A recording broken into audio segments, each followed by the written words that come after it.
Je commence par me détendre, je ferme les yeux et j'entre dans une forme de méditation légère, puis je quitte mon corps. Tout ce que l'on voit après cela, c'est une personne assise devant nous, avec les yeux fermés, et qui semble méditer, parce que le corps physique continue de respirer et de prendre soin de lui-même. Joe Buchanan croit que pour parvenir à faire de la projection astrale, nous devons relaxer et nous concentrer. Il faut se concentrer sur un être cher qui vit à distance, parce qu'il existe un lien énergétique très puissant entre des êtres aimés. Il faut penser à quelqu'un comme sa mère, sa fille ou un conjoint. Il est très facile de voyager vers ces personnes, mais il faut se concentrer sur elles. C'est exactement ce qu'a fait Danny Morina, écrivain pigiste et diffuseur de Sydney. Cela fait plusieurs années qu'elle n'a pas vu sa famille qui habite au sud de l'Australie. Elle s'ennuie de sa mère et de son père, d'autant plus qu'il doit y avoir une réunion de famille. En effet, le frère de son père vient de débarquer à Whyalla, après avoir vécu 40 ans aux États-Unis. Mais Danny ne peut être présente, du moins pas physiquement.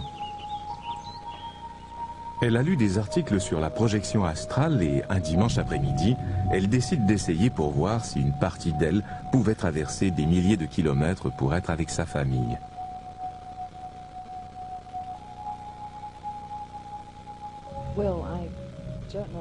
Je ne savais pas comment faire, mais ce jour-là, je me suis simplement assise dans un fauteuil et j'ai fermé les yeux.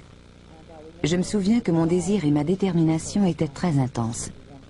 Je voulais désespérément rendre visite à ma famille. J'ai fermé les yeux et j'ai imaginé la route à parcourir en voiture. C'est là que la projection a commencé. Ensuite, j'ai essayé de voler. Mais je n'allais nulle part. Soudainement, je suis devenue une boule d'argent à peine plus haute que moi. Je me souviens de ma surprise quand c'est arrivé, mais je ne voulais pas m'attarder là-dessus et rater l'expérience qui allait suivre. Je ne me souviens pas vraiment d'avoir traversé le pays. Je n'ai vu que la brousse, j'ai traversé Victoria, puis je suis arrivée au sud de l'Australie. Je ne voyais pas le paysage, je suis simplement apparue devant la porte de la maison de mes parents. Alors qu'elle flotte vers la maison, à moins de 30 cm au-dessus du sol, Danny se souvient avoir remarqué la présence d'une voiture bleue stationnée dans l'entrée. Elle ne sait pas combien de temps son voyage entre Sydney et Whyalla a pu prendre. Elle ne se souvient d'aucun point de repère pendant le trajet. Tout ce qu'elle sait, c'est que son désir ardent d'être à la maison semble s'être réalisé. Je flottais à 30 cm au-dessus du sol. Je glissais jusqu'à la maison. J'ai remarqué la corde à linge. Il y avait 2 grandes nappes carrées étendues dessus. Je suis entrée par la porte arrière et j'ai vu ma mère qui roulait des pâtisseries ou quelque chose du genre. Mais je suis certaine que c'était de la pâte. Je ne sais pas si elle faisait des gnocchis ou des chaussons. Mon père était assis à la table, là où il a l'habitude de s'asseoir, et son frère était à côté de lui. Mon père portait une salopette verte et mon oncle en avait une bleue. J'ai également remarqué les vêtements que portait ma mère. Danny ne se souvient pas avoir entendu quoi que ce soit, pas la moindre bribe de conversation. Rien ne semble indiquer non plus que sa famille ait été consciente de sa présence dans la maison. Mais elle voit clairement certaines choses qui la troublent, ainsi que certains petits changements, particulièrement dans son ancienne chambre à coucher. J'ai remarqué des rideaux ou des draps avec un motif floral qui n'avait jamais été là auparavant. Le savon dans la salle de bain était très inhabituel. Je me suis déplacée jusqu'au couloir près du salon. J'ai regardé dehors et j'ai vu ce qui se passait dans la cour chez le voisin et l'activité dans la rue. La dernière chose dont Danny se rappelle, c'est l'activité dans la cour du voisin. 3 enfants qui jouent dans le jardin. Brusquement, j'étais de retour dans mon corps et je me suis dit que c'était extraordinaire. Je me suis précipitée sur le téléphone pour appeler ma mère. Je lui ai directement demandé « Maman, parle-moi de la voiture bleue stationnée dans ton entrée. » Elle m'a dit « C'était celle des invités, ils sont partis. » Je lui ai demandé de me parler des 3 enfants sur le gazon des voisins. Elle m'a dit que c'était les petits-enfants qui rendaient visite aux grands-parents. Je ne savais pas qu'ils avaient des petits-enfants, parce que j'étais partie depuis plusieurs années. Puis, je l'ai questionnée sur la barre de savon rose dans la salle de bain, et elle a dit « Oh, c'est oncle Benny qui l'a apporté ce matin. » Je lui ai dit, de quoi parles-tu? Tu as fait un rêve? Et elle m'a dit, non, j'ai seulement vécu une expérience. Contente-toi de répondre à ma question. Je veux savoir si ce que j'ai vu est vrai.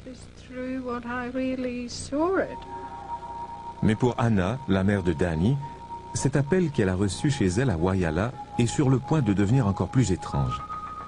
Danny commence à décrire son ancienne chambre à coucher dans laquelle elle n'a pas remis les pieds depuis plus de 2 ans. La pièce au motif floral. Il semblerait que je me sois trompée sur un point. Je croyais avoir vu les rideaux, mais il s'agissait en fait d'abat-jour. J'avais au moins remarqué le motif floral. Ensuite, je lui ai dit, parle-moi des nappes. Tu as 2 nappes carrées avec des motifs accrochés sur la corde à linge. Elle a dit, oh, je viens de les acheter. Elle lave toujours tout ce qu'elle vient d'acheter avant de l'utiliser. Ensuite, je lui ai dit, papa est assis là et il porte une salopette verte et Benny a une salopette bleue. Elle a dit, non, ton père porte une chemise verte, ce n'est pas une salopette. J'ai deviné la couleur, mais je me suis trompée quant aux vêtements. Mais oncle Benny portait effectivement sa salopette bleue. Et évidemment, il y a le fait que Danny soit persuadée que sa mère roulait des pâtisseries, qu'elle préparait quelque chose, soit des gnocchis ou des chaussons. En effet, je préparais les gnocchis. Tu m'as interrompu en pleine préparation du dîner. Tu sais à quel point les hommes sont affamés? Je trouvais ça incroyable. Comment pouvait-elle voir toutes ces choses?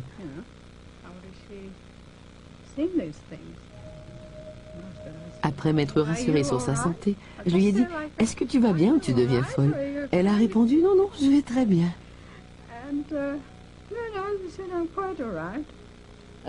Quand j'ai raccroché, je me suis demandé comment j'avais fait ça.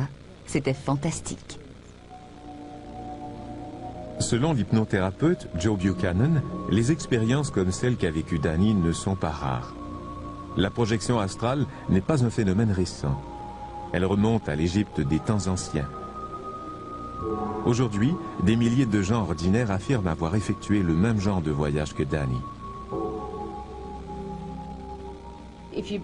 Si on se laisse obséder par l'idée de le faire, ça finit par nous faire perdre la tête. Il vaut mieux se détendre au maximum. Plus on est détendu et plus grandes sont les chances d'y parvenir. Si on se stresse avec l'idée de réussir, cela rend les choses plus difficiles.